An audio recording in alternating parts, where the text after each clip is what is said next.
Are you ready for a political plot twist so British it practically comes with a cup of tea and a side of bureaucracy?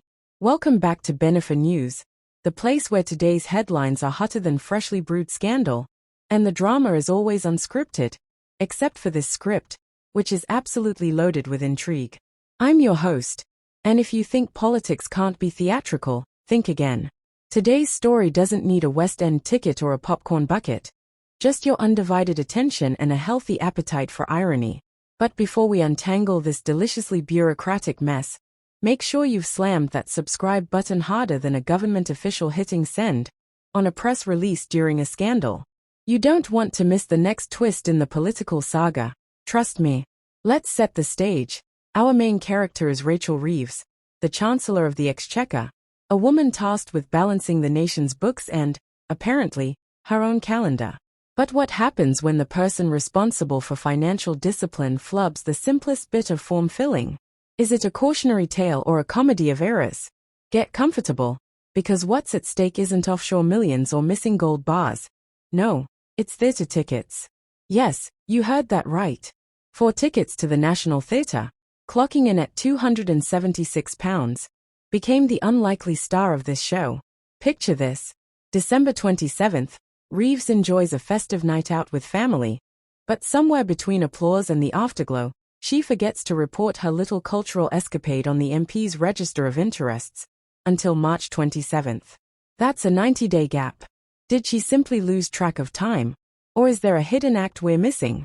Here's where the rulebook takes center stage. MPs must declare gifts like these within 28 days, not 88, not when you get around to it. And who comes to investigate? Enter Daniel Greenberg, the Parliamentary Commissioner for Standards, ready to comb through every page. But what's the real crime here? Is it an administrative snafu? Or a symptom of something more troubling at the highest level? The plot thickens when you learn that Reeves did, in fact, list the tickets on the Ministerial Register of Hospitality way back in January. Was this a case of honest oversight, or a strategic move to dodge a headline? Who among us hasn't misplaced a receipt or two? But how often does it lead to a headline?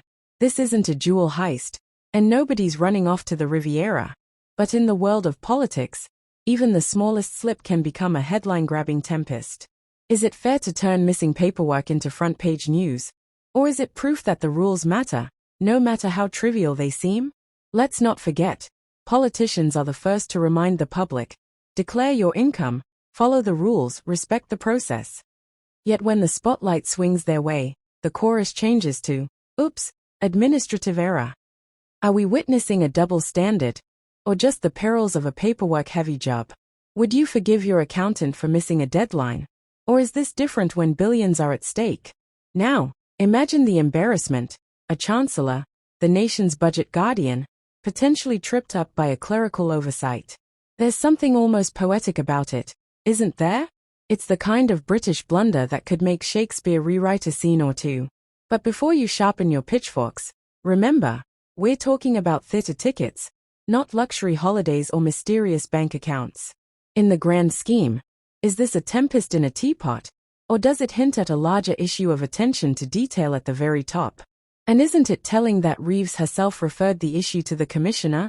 Was that a bold act of integrity? Or simply an attempt to control the narrative before someone else did? Timing, as always, is everything. With the government promising a new era of transparency after years of, shall we say, creative accounting, this minor misstep lands with a thud. Is it just a footnote? Or does it chip away at the promise of higher standards?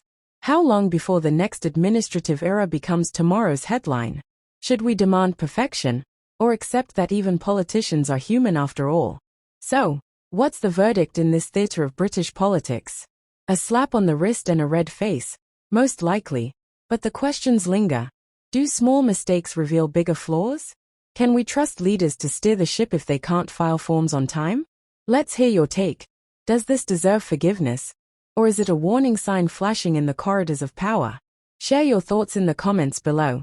If you enjoyed this backstage pass to political drama, hit like and, of course, subscribe for more juicy stories from behind the headlines. Turn on notifications so you're first in line for the next act.